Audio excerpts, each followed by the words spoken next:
मी प्राध्यापक डॉक्टर माधव कुलपुके, प्राचार्य महाराष्ट्र महाविद्यालय निलंगा। आजच्या या दिवशी मी आमच्या महाविद्यालयाचा थोडक्यात आढावा आपल्यासमोर सादर करतो।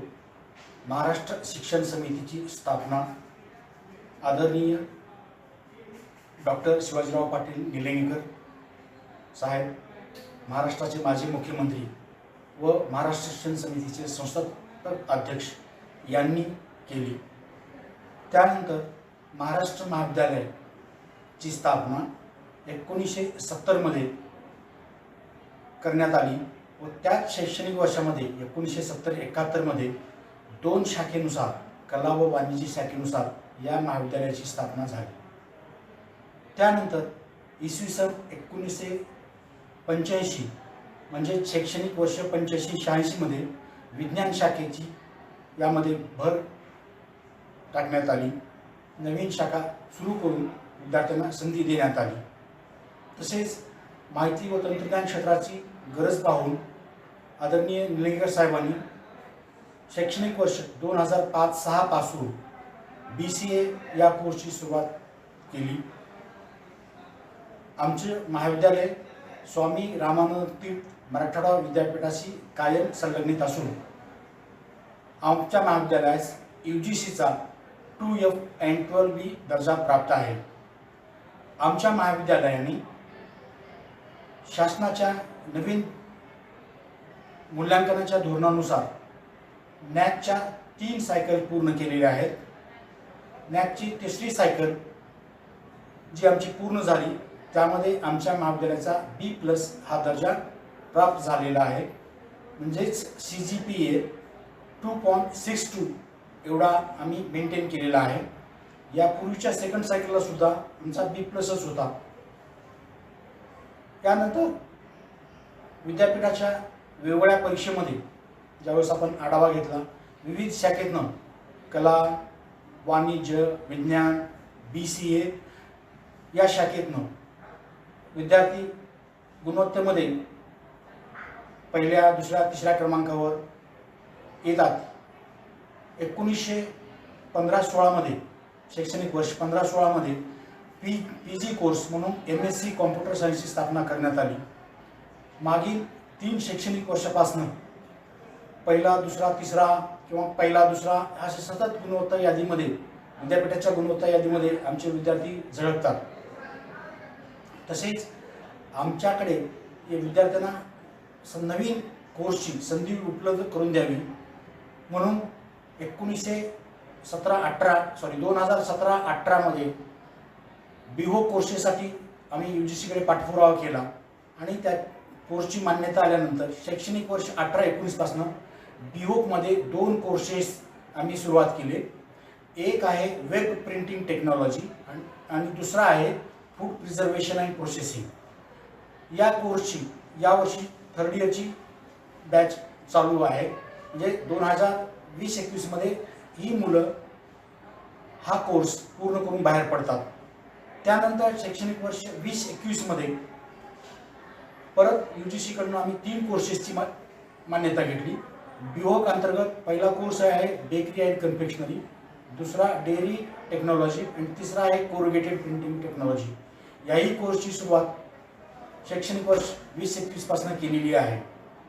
याशिवाय जे विद्यार्थी महाविद्यालयामध्ये उपस्थित राहू शकत नाहीत किंवा नियमित येणं शक्य नाही, बाहेर कुठेतरी त्यांनी पार्ट टाइम जॉब वगैरे करतात किंवा काही अडचण आहेत, अशा विद्यार्थ्यांना शिक्षणाच्या प्रवाहात आणण्यासाठी आमच्याकडे यशवंतराव चव्हाण महाराष्ट्र मुक्त विद्यापीठाचं केंद्र आहे। त्या माध्यमातून मुलांना शिक्षणाची संधी उपलब्ध करून दिली जाते। तसेच आमच्या महाविद्यालयामध्ये कला व वाणिज्य शाखेमध्ये पदव्युत्तर कोर्सेस नसल्यामुळं त्या मुलांची अडचण होऊ नये म्हणून बहिष्ठ शिक्षण केंद्राची मान्यता घेऊन त्या मुलांना 4 विषयामध्ये MA आणि MCOM असे कोर्सेस उपलब्ध करून झाले। त्या माध्यमातून मुलं शिक्षण घेत आहेत।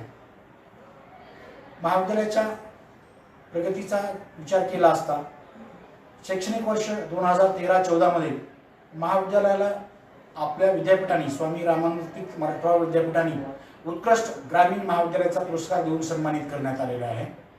त्याच वर्षी महाराष्ट्र शासनातर्फे जी स्पर्धा आयोजित केली होती, जागर जाणीवांचा या स्पर्धेचं नाव आहे, त्या स्पर्धेमध्ये सुद्धा महाविद्यालयाला 1 लाखाचं पारितोषिक महाराष्ट्र शासनाकडून मिळालेलं आहे।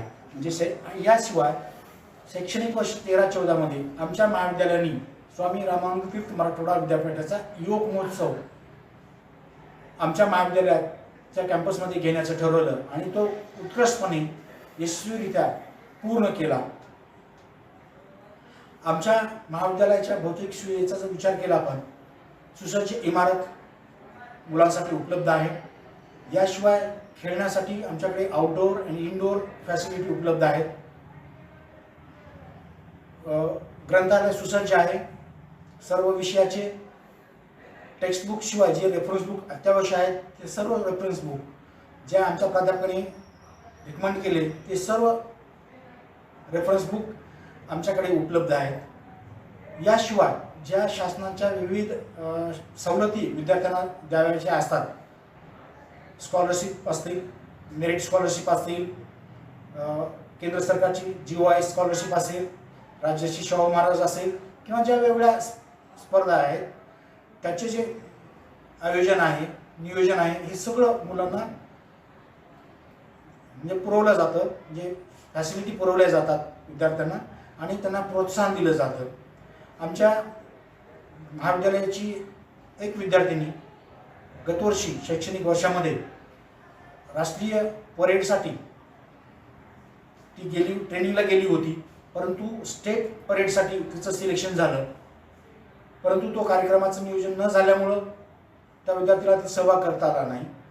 त्यावर 4 वर्षापूर्वी आमच्या महाविद्यालयाचा करपे या नावाचा विद्यार्थी, राष्ट्रीय छात्र सेनेचा विद्यार्थी, तो दिल्ली परेडसाठी 26 जानेवारीच्या दिल्ली परेडसाठी आमच्या महाविद्यालयाचं प्रतिनिधित्व केलेलं आहे। NCC कडनं बरेच विद्यार्थी C सर्टिफिकेट घेऊन वेगवेगळ्या क्षेत्रामध्ये आहेत। याशिवाय विद्यार्थ्यांना राष्ट्रीय सेवा योजनेच्या माध्यमातून वेगवेगळे सगळे प्लॅटफॉर्म उपलब्ध करून दिले जातात।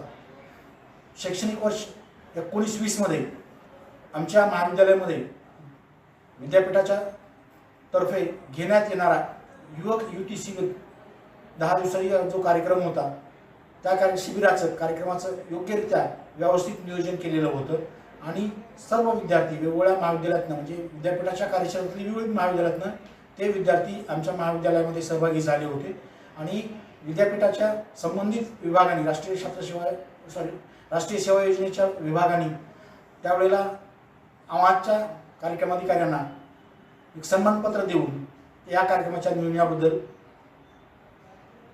प्रोत्साहित केलेलं आहे। याशिवाय राष्ट्रीय सेवा योजनेचे जे विविध शिबिर असतात, या शिबिरासाठी आमच्या कार्यक्रमाधिकाऱ्यांना त्या शिबिरामध्ये मार्गदर्शक म्हणून पाठवलं जातं। म्हणजेच आमच्या महाविद्यालयातील विद्यार्थ्यांबरोबर प्राध्यापकांची जी गुणवत्ता आहे विद्यापीठाकडून पारखली जाते आणि त्यांना योग्य ती संधी दिली जातात। परीक्षेच्या बाबतीत म्हणत असेल तर आमचं महाविद्यालय परीक्षेच्या बाबतीत उत्कृष्ट नियोजन करतं। उत्कृष्ट परीक्षा केंद्राचे पुरस्कार आमच्या महाविद्यालयाला मिळालेले आहेत। आमच्या महाविद्यालयातनं जे काही आमचे सहकारी प्राध्यापक विविध वेगवेगळ्या समितीवर जातात, परीक्षेच्या कामात जातात, ते उत्कृष्ट काम केल्याचे प्रमाणपत्र विद्यापीठाकडे त्यांना दिलेलं आहे। महाविद्यालयाकडे त्या प्रति आमच्याकडे आहेत।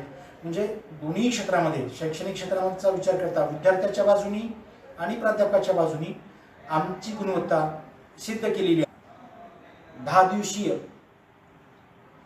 योगा शिबिराचं जे आयोजन करण्यात आलेले आहे, या शिबिरांना मी सहभागी होणाऱ्या सर्व शिबिरार्थींना शुभेच्छा देतो।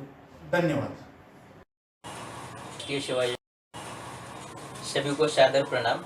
मैं डॉक्टर सुभाष बेंजेलवार, सहायक प्रपाठक इतिहास विभाग तथा राष्ट्रीय सेवा योजना कार्यक्रम अधिकारी, महाराष्ट्र महाविद्यालय निलंगा, आप सभी का इस 10 दिवसीय निःशुल्क योग शिविर में हार्दिक स्वागत करता हूं तथा हार्दिक अभिनंदन करता हूं। हमारे श्रद्धेय स्वर्गीय डॉक्टर शिवाजीराव पाटिल निलंगेकर साहब, पूर्व मुख्यमंत्री महाराष्ट्र राज्य, इनके कर कमलों से 1968 में महाराष्ट्र शिक्षण समिति की नींव रखी गई और इस स्थापना के 50 वर्षों के बाद इस संस्था का रूपांतरण एक विशाल वटवृक्ष में हुआ है। मैं राष्ट्रीय सेवा योजना का सन 2015-16 से नियमित कार्यक्रम अधिकारी के रूप में कार्य कर रहा हूँ। हमारे महाविद्यालय में राष्ट्रीय सेवा योजना के अंतर्गत हमने छात्रों के सर्वांगीण विकास हेतु स्वावलंबन, चारित्र्य संवर्धन एवं सामाजिक चेतना को वृद्धिंगत करने के प्रयास किए हैं। इस हेतु बौद्धिक कार्यक्रम, श्रमदान शिविर, स्वच्छता शिविर, रक्तदान शिविर, आरोग्य शिविर तथा वृक्षारोपण अभियान एवं निलंगा शहर में जो ऐतिहासिक मंदिर है उसकी स्वच्छता करने हेतु ही अभियान हमने चलाए हैं। इस नित्य कार्यक्रम के अलावा पिछले 3 सालों से आंसरवाड़ा ग्राम में हम नियमित वार्षिक शिविर का आयोजन करते आ रहे हैं, जिसमें ग्राम स्वच्छता, पर्यावरण एवं जल संवर्धन हेतु श्रम कार्य, ग्राम प्रबोधन का कार्य हम इस ग्राम में करते आ रहे हैं।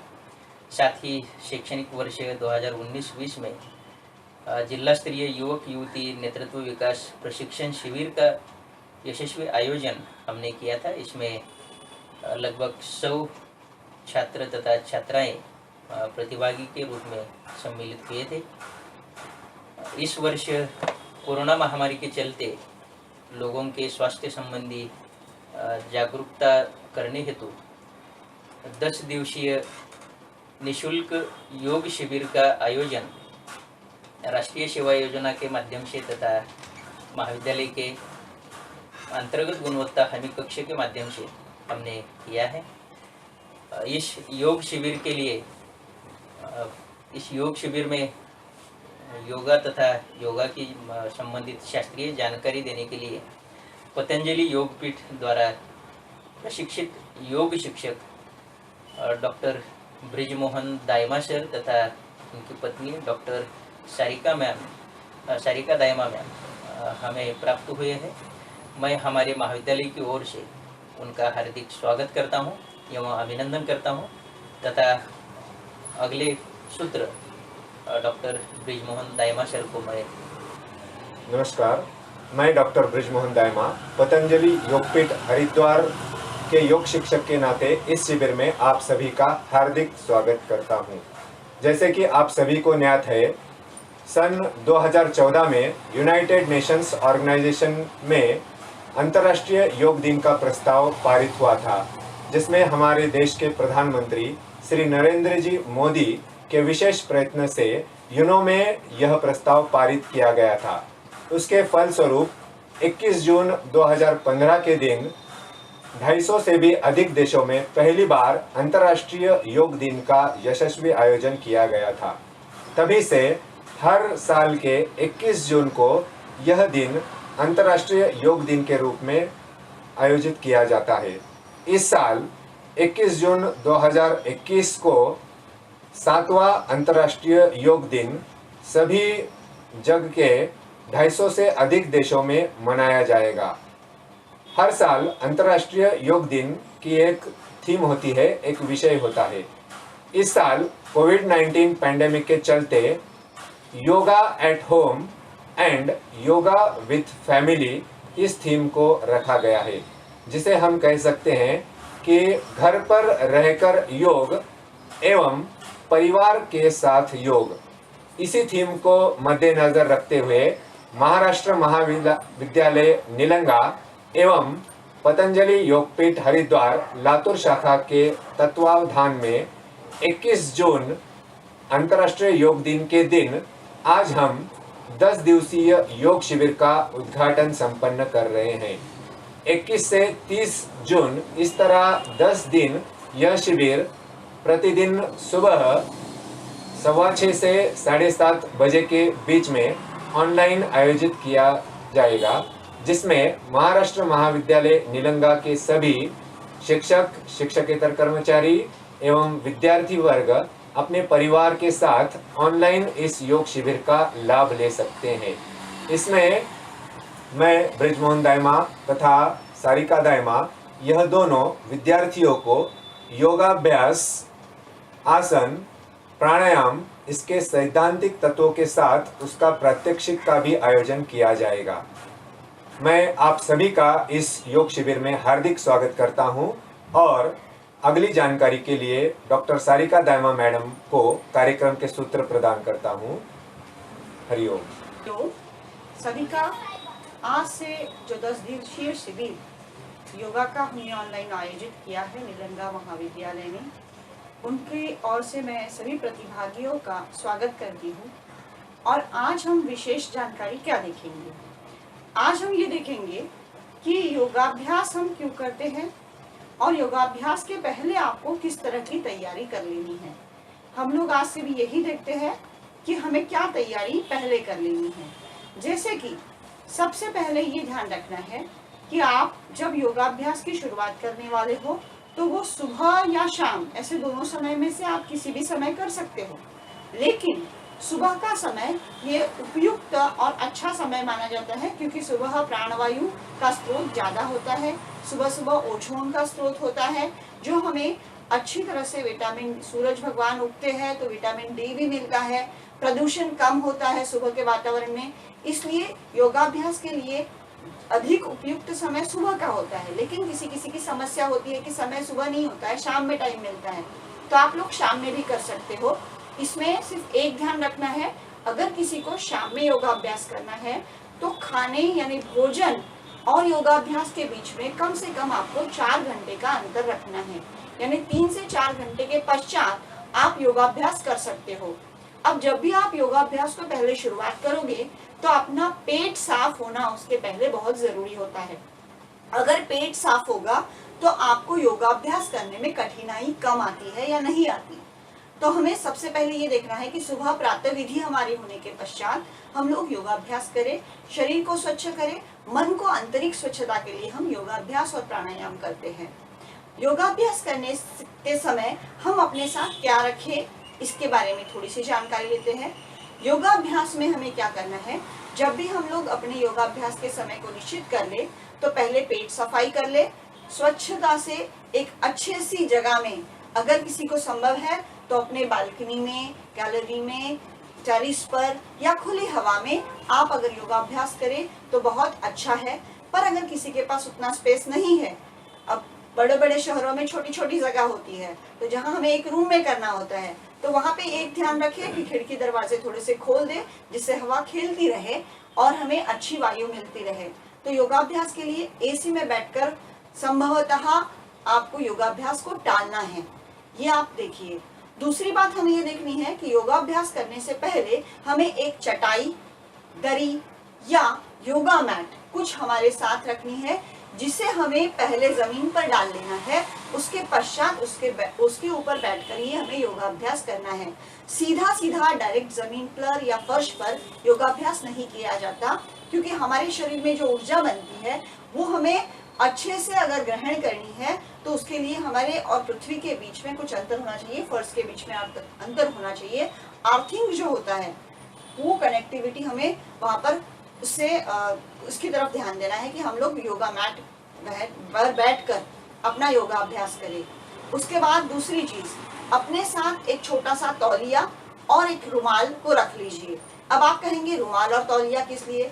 अभी बारिश के दिन है और बहुत सी लोगों को कभी कभी नाक में छींक आ जाती है, कुछ चला जाता है हवा से तो छींक आती है, तो उस समय हमें अपना छोटा सा रुमाल काम आ जाएगा कि जिसे हम अपने नाक के सामने रख सकते हैं और लोगों को अपने जो मतलब हवा है या धूप के छींटे हैं उससे बचा सकते हैं।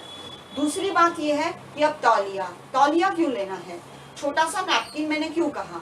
क्योंकि जब हम लोग हेवी एक्सरसाइज करते हैं तो हमें पसीना आता है और पसीना पहुंचकर हम पुनः अपने अभ्यास को प्रारंभ कर सके, इसलिए एक छोटा सा तौलिया हमें रखना है।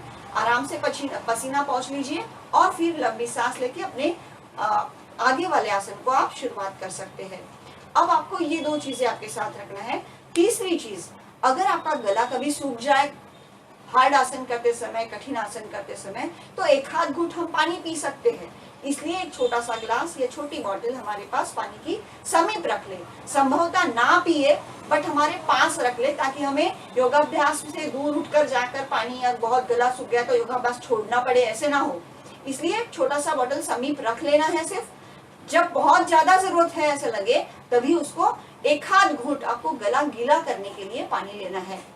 ये 3 चीजें आपको बहुत अधिक तरह से ध्यान में रखनी है कि योगा मैट, रुमाल, छोटा सा तौलिया और पानी थोड़ा सा। उसके पश्चात हमें ये देखना है कि जब आप योगाभ्यास करते हो तो हम लोग कुछ आसनों में बैठते हैं। तो मैं आपको सिर्फ आज आसनों के बारे में थोड़ी सी जानकारी दे दूं। आसन की परिभाषा है स्थिर सुखमासन। इसका मतलब क्या होता है कि जिस स्थिति में आप अधिक समय तक स्थिर बैठ सको, उस स्थिति में जिसमें आपको सुखद महसूस हो, तनाव ना हो, उस स्थिति में आपको आराम से बैठकर अपने योगाभ्यास करने होते हैं। अब योगाभ्यास में हम लोग मुख्यतः 4 से 5 आसनों का उपयोग करते हैं। उसमें सबसे पहला जो आसन होता है उसे कहा जाता है सुखासन। तो सुखासन में कैसे बैठते हैं? हम लोगों ने, जैसे हम लोग भारतीय बैठक में खाना खाने बैठते हैं, उस तरह सिंपल आपने पांव लंबे कर लिए। अब लेफ्ट जो राइट वाली जो पंजा है उसे लेफ्ट जंघा के नीचे रख लिया, लेफ्ट वाले पंजे को राइट वाली जंघा के नीचे इस तरह से रख दिया और हम लोग आराम से बैठ गए। तो ये होता है सुखासन। दूसरा जो आसन हम लोग यूज करते हैं उसे कहा जाता है सिद्धासन। उसमें क्या करते हैं तो सिर्फ हमने एक पांव का पंजा उठाना है, राइट पांव का उठा लिया, लेफ्ट जंघा के ऊपर इस तरह से पैर का तलवा ऊपर की दिशा में करते हुए हमने अपने मूलाधार क्षेत्र के पास इस पंजे की एड़ी को रख दिया और हम लोग ध्यान मुद्रा में बैठ गए। तो ये होता है सिद्धासन या इसे कहा जाता है अर्ध पद्मासन। तो मैं ये आपको क्यों दिखा रही हूँ कि जब आप प्राणायाम करते हो तो हम अधिक समय तक एक स्थिति में बैठते हैं। तो बहुत सी बार ऐसे होता है कि मैं अगर ऐसे बैठ जाऊं तो मुझे पैरों में, यहाँ पे घुटनों में दर्द हो रहा है, तो मुझे हिलने की इच्छा होती है। तो जब हम आसन करते हैं तो जितना बन पाए उतना हमें स्थिर रहने की कोशिश करनी है। और तीसरा होता है जिसे कहा जाता है पद्मासन। अब पहले मैंने एक पंजा अपने एक जगह पर रखा है, अब दूसरा पंजा उठा लिया और दूसरे पंजे को धीरे धीरे अपने जंघा के ऊपर रख लिया और एड़ी के पास एड़ी ला ली। तो ये होता है पद्मासन। इसमें किसी किसी को घुटनों में पेन होता है तो वो सुखासन में बैठ के कर ले। अगर ये आपको दिक्कत वाला लगता है तो आप सिद्धासन में या अर्ध पद्मासन में बैठ जाए। ये भी नहीं होता तो आप आराम से, जैसे हम खाना खाने बैठते हैं उस स्थिति में आराम से बैठ जाइए और योगाभ्यास में स्थिर होने की कोशिश कीजिए, तो योगाभ्यास हो जाता है। चौथी जो स्थिति बैठकर यूज की जाती है उसे कहा जाता है वज्रासन। तो वज्रासन में कैसे बैठते हैं?